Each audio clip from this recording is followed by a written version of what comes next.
pas tes reportages, tes demandes de français de... Bon. Comment c'était quoi? Bon, tout d'abord, c'est un honneur. Je vais dire que je viens d'accomplir un devoir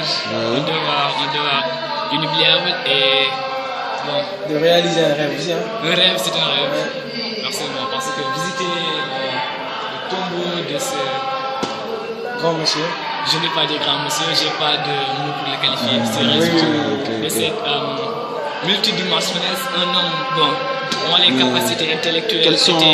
Quels sont vos projets à l'avenir pour ce monsieur, pour illustrer ses œuvres et montrer à tout le monde que c'est un grand monsieur quoi. Merci beaucoup. Bon, il est décédé le 7 février 1986. Ok.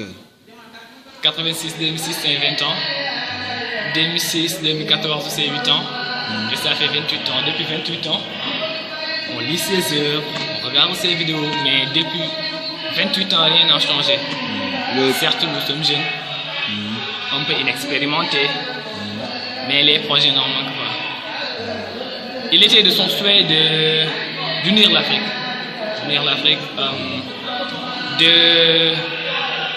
de défendre la race noire. En ce moment-là, je vais écouter une de ses citations. Il disait: il faut aller s'armer du savoir jusqu'aux dents. Sinon, l'adversaire vous tue intellectuellement, moralement, avant de vous éliminer physiquement. Merci beaucoup.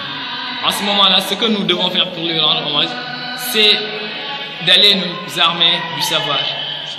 Après, dans un futur proche, nous pourrons changer les choses. Et bon, le rêve dont il voulait voir se réaliser, c'est l'unité africaine. Et donc, c'est dans ce sens qu'on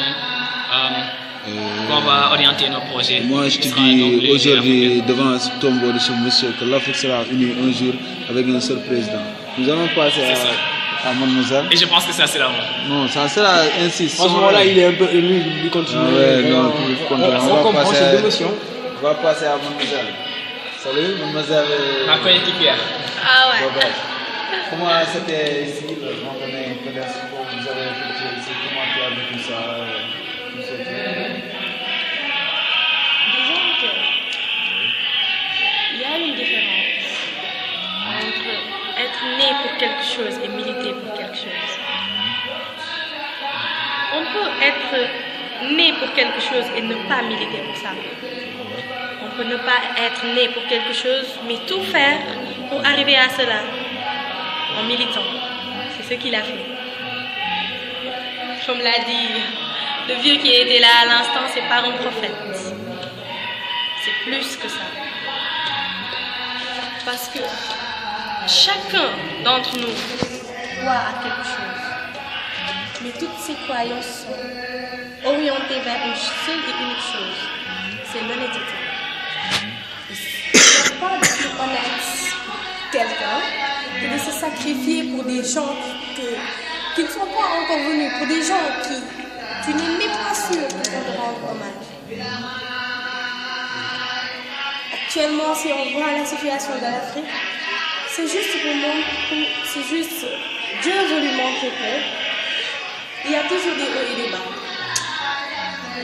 Mais à chaque situation, il y a des gens qui sont là pour les régler.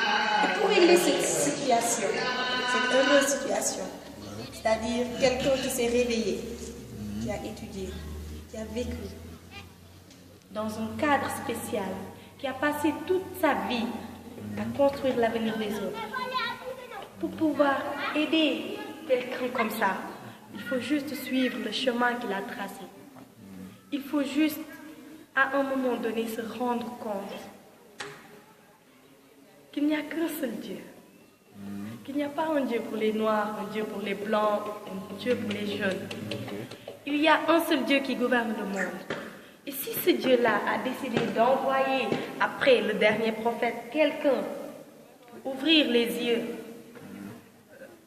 à cette jeunesse, je pense que cette jeunesse a le devoir et n'a pas le droit de ne pas accomplir cette mission qui est la sienne.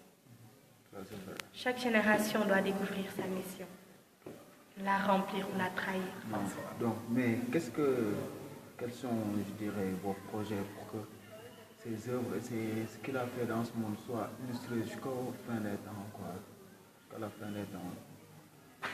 Vous savez, Einstein, Oui, je connais il bien. n'est pas plus intelligent que Cheikh Anta Diop. Oui, et même lui, il a démontré que le noir n'est pas plus intelligent. Même le blanc n'est pas plus intelligent que le noir. Mais ce qui les différencie, c'est que quand un blanc fait une faute, ses confrères essaient de ne pas montrer cette faute-là et prennent ce qui est bon en eux et mettent ça en exergue. Quand un noir fait une faute, ses confrères l'amènent à la radio et à la télé. Ils montrent à tout le monde que c'est un noir. C'est pas un homme, mais c'est un noir. Parce que j'ai l'impression que la Déclaration universelle des droits de l'homme ne nous concerne pas. Si tous les hommes naissaient libres et égaux, je pense que Cheikh Anta Diop ne serait pas, c'est joli, c'est bien, mais ne serait pas ici. Il paraît que ça a été réformé. Alors comment est-ce que c'était avant? Pour faire, comme vous m'avez posé la question, comment faire pour... C'est ça. On n'a qu'à récupérer ce qui nous appartient de droit. Et ce qui nous appartient de droit, c'est la liberté, c'est le développement et c'est la richesse. Et ceci ne peut se faire que par l'union. Merci.